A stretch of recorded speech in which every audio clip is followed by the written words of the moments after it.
Saleh available. We'll begin with questions.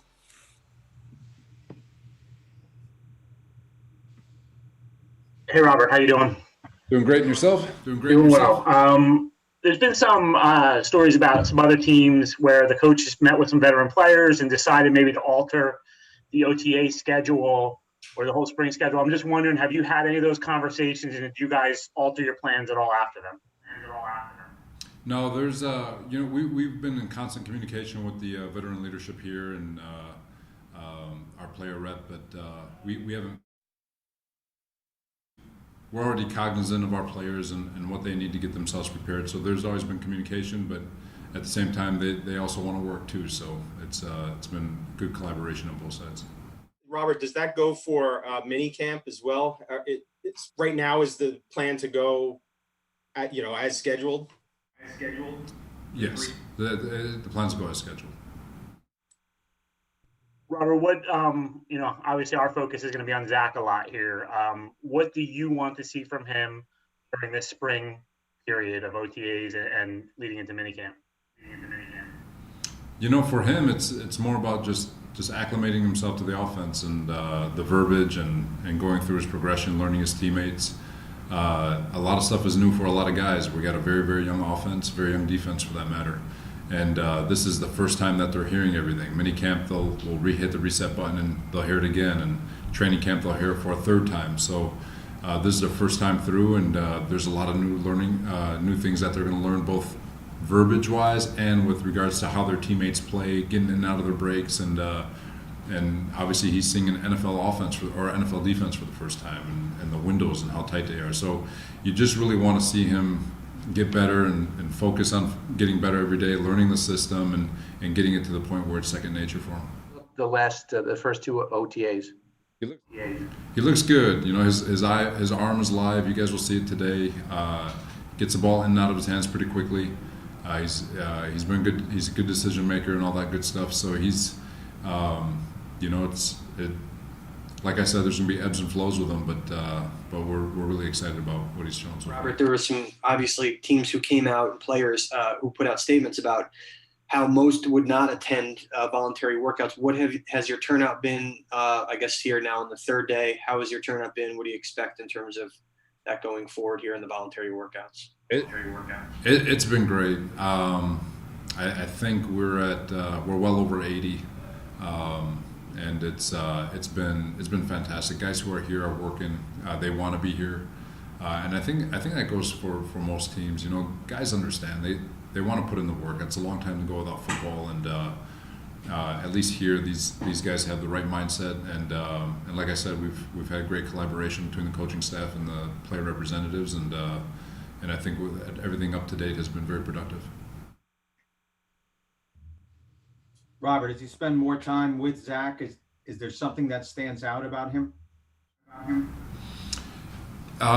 He's relentless in terms of his want for knowledge and in terms of studying. And it is interesting when he's watching tape, the things that he's able to pick up and recognize on tape. And he's already trying to get himself into that 501 world, and it's almost like, hey, let's scale back. Let's keep on learning. But he's got a lot of horsepower in his mind, and he's not afraid to use all of it. Robert, C.J. Mosley basically hasn't played in a couple of years. Has he looked rusty at all these last couple of days? No, he looks good. He's a very powerful mover. Obviously, we can't see tackling, but you can see a lot of power in his movement. He generates a lot of. He eats up a lot of ground. He's fluid, he's smart, he's savvy, he's a tremendous gentleman, and just really excited to get a chance to work with him. For your defense, Robert, just someone with that many pelts on his wall already, and you mentioned you got a young team, but someone like that, what could he mean for your team? I think it's for CJ, and I'm really I don't want to bucket him, but anytime you've got a person who's played a lot of football at a very high level, and he's still young like he is, and the leadership that he provides and all that, it's always a benefit. You never want to say no to that, obviously. And you add in the character of the individual, his work ethic, his communication skills, just all of it. I mean, he's been fantastic. Robert, how has some of the defensive rookies looked, going from, mini camp to now being OTAs with a bigger crowd? How some of those rookie defensive players looked in a bigger environment? For sure, on defense, we're excited about that. All those day 3 picks and some of the undrafted free agents. They're definitely going to contribute this year, and they're showing that they can grasp the system, the schemes that we're teaching. Their improvement, their footwork, their hand placement, their eyes, all of it is improving little by little every day, and the DBs are grasping our systems too and how tight we want things to be, and it's been good. It's been very promising, but like I've told the guys, no one makes the team. They're in OTAs. You might grab our attention, but at the end of the day, when the pads come on, that's when everything gets real. Could you describe Matt Burke's role? What specifically will he be doing to help? So from a game management standpoint, I'll break it up here. So in this time of season, working with our analytics department, Brian Shields, gathering as many scenarios as you can. For example, I'll just go through his work week, and really just sitting down with me, the analytics crew, and him, and going through all the different scenarios that may or may have not come up over the last few years, and trying to, all right, what would you decide in this situation? And then I give my answer, and all right, here's what the book would have said, and it was raining, whatever the intangibles, and we have a discussion. So we're covering a few of those a day, and then during game week or during work week, when we have situational periods, practice weeks, situational periods, just coming up with different situations, and sitting down with myself and the coaching staff and trying to create different situations that are real life applications to football. And then obviously on game day, being in the box and keeping us ahead of schedule with regards to, hey, it's, for example, we crossed the 50. It's a coach, it's 4 down territory, and then from there it's my job to process all the information that he gives me, process all the external information that the book doesn't give you with regards to whether you're playing well, whether your guard's out, what's going on that the book won't cover. And so just going through all those exercises and having him, who has a wealth of knowledge, who has a wealth of experience, and who's been able to had that certain role when he was with Jim Schwartz back in Tennessee and all that stuff. He's a tremendous asset to this staff. Robert, what percentage of your players are vaccinated right now? I'm not. We'll keep it in house. If you can ask each individual player. Not to. I apologize, Brian, but. What kind of role have you taken, and has the organization taken in terms of education for players on vaccinations? Because in some teams, it looks like it's become a little bit of an issue. So I'm just curious what you guys have done. We've done the several seminars for the players with regards to education and on each vaccination and what the pros are and the cons for that matter, if there are any. But it's been a very educational, very good discussion with the players, and again, it all comes down to personal choice and whether or not they want to move forward. Concerns just about, obviously the NFL came up with some rules are different for vaccinated players versus unvaccinated players in terms of what you guys can do. Do you have any concerns about it?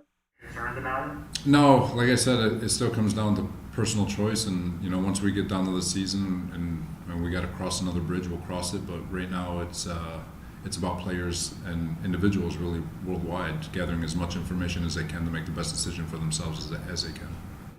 About a month or so ago, maybe more, I forget, created the sports performance department. You hired some new people, nutrition, sports performance, et cetera. I guess the average fan wants to know, how does that equate to wins on Sunday? Oh, well, you can never guarantee wins, obviously, but what you can do is prepare yourself the best way you possibly can. And the performance part of it, we've talked about it before. When you look at an offensive coordinator, let's just go defense, for example, right? So D-line coaches, trying to coach a pressure. The linebackers coach is coaching cover 2, the DB coach is coaching cover 3, and then those 3 groups go on the field and they got to go execute plays. But there's no one really there to kind of communicate with these players to get them all on the same page so they can execute at the best of their ability.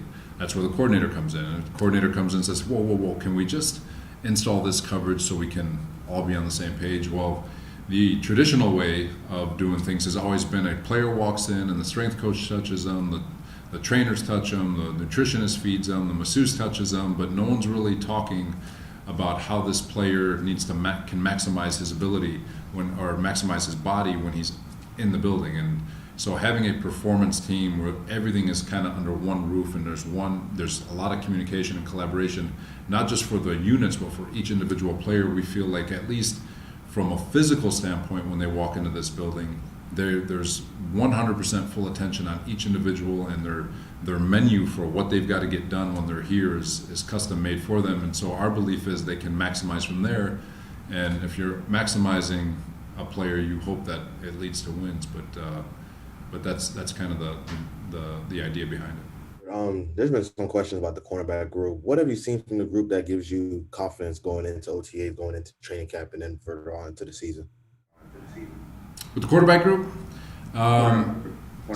corners. There's a lot of work to be had. Obviously, they're young, they're big, and they've got great mental demeanor. They've got great intent. They want to learn. They want to do good, and we've got a lot of time. There's the easy answer is to right now bring in a veteran, but veteran will probably just eat up reps. And not give us an ability to look at all these young guys who are just starving for an opportunity. And so we've got time, and we've got a lot of opportunities for them to showcase who they are and what they're capable of. And obviously on the coaching side, we've got a lot of time to help these young men get better and see if we can find one or two. Well, for Do you coach, see a scenario? Quick follow. Do you see a scenario where you all bring in a veteran cornerback?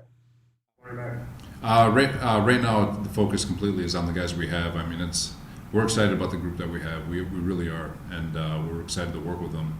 And we'll cross that bridge with regards to veterans when we get to that bridge. But right now, the sole focus is just on our guys. It looked like you had some fun at the Garden last night. Yeah. Just what was that atmosphere like? And as a coach of another team in this market, do you start dreaming about what if we have this atmosphere at some point? It was awesome. Obviously, the Garden it lived up to its reputation. You from an outsider looking in, all you hear about is the Garden, and it was awesome. But yeah, that we've talked about it before that New York fans are extremely passionate. They love their home teams. They're rabid to a sense, and it's awesome. It comes from just absolute love for their teams, but like everything else in the world, you got to earn it. You got to earn that the response that they gave the Knicks, and the Knicks have done a phenomenal job rebuilding that organization. And what you heard at the Garden yesterday was phenomenal. And so we're excited about all the work we're putting in. We're excited to get the opportunity to earn the same response at MetLife Stadium and let the fans light that place up. Robert, question about Mekhi Becton. In terms of his weight, he's obviously a massive guy. There was a report he was 380 at the end of last year. You guys are putting in that zone blocking system, which generally requires lighter, mobile guys. He's obviously mobile for his size, but how do you view his weight, and would you like to see him drop some pounds? It's we want these guys to be as big and as strong as possible without losing their speed. So you could look at it like it's from hey, go as light as you can, but we want them to push the envelope of being heavy, but at the same time, there is that threshold. We don't want him to get so light where he loses all the power that he has, but at the same time, we don't want him to be too heavy, so there's a happy medium. But he's such a tremendous athlete, and he's got such mobility for his size. We'll work with him. We'll find his weight. We'll see what he can and can't do. And as a professional football player and a man, he'll figure out what he can and can't do based on his weight. And it'll give him the opportunity to kind of find that happy medium. And that's what, going back to the original question of what you're looking for out of these players, we're looking for these guys to find themselves within the system and find out what's being asked of them so they can maximize themselves leading into training camp. And so he's obviously one of them. It for Coach? All right. Thank you, Coach. Look forward to seeing you guys out there.